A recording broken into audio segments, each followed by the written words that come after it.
ខ្ញុំធំឡើងខ្ញុំចង់ជួយអ្នកដទៃដូចជាម៉ាក់របស់ខ្ញុំម៉ាក់របស់ណាណាអីជាគ្រូពេទ្យមែនម៉ាក់មិនមែនជាអ្នកគ្រូពេទ្យផង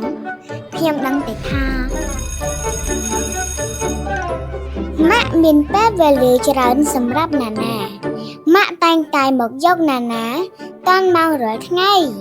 អត់ឲ្យខ្ញុំចាំយូរទេ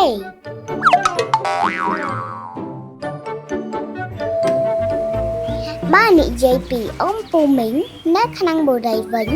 គាត់ស្រឡាញ់រាប់អានម៉ាក់គ្រប់គ្នាចឹងហើយតើបណាណាមានមិត្តភក្តិថ្មីច្រើនហើយថ្ងៃមួយមានអ៊ំស្រីម្នាក់មករកម៉ាក់ហើយគាត់យំខ្លាំងណាស់គាត់និយាយអរគុណទៅម៉ាក់រហូតពេលហ្នឹង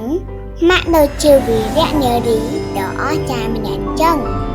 ម៉ាក់របស់ណាណាគឺជាភ្នាក់ងារធានារ៉ាប់រងអាយុជីវិតដែលខិតខំជួយអ៊ំពូមីងទទួលបានការការពារផ្នែកហិរញ្ញវត្ថុដែលពូគាត់ស័ក្តិសមនឹងទទួលបានជាអ្នកដែលជួយគ្រួសារពួកគាត់ឲ្យមានការរៀបចំផែនការជីវិតសម្រាប់ហេតុការណ៍ដែលមិនបានព្រៀងទុកហើយអ្វីដែលសំខាន់ម៉ាក់ក៏ជាអ្នកដែលការពារណាណានិងអនាគតរបស់ណាណាផងដែរ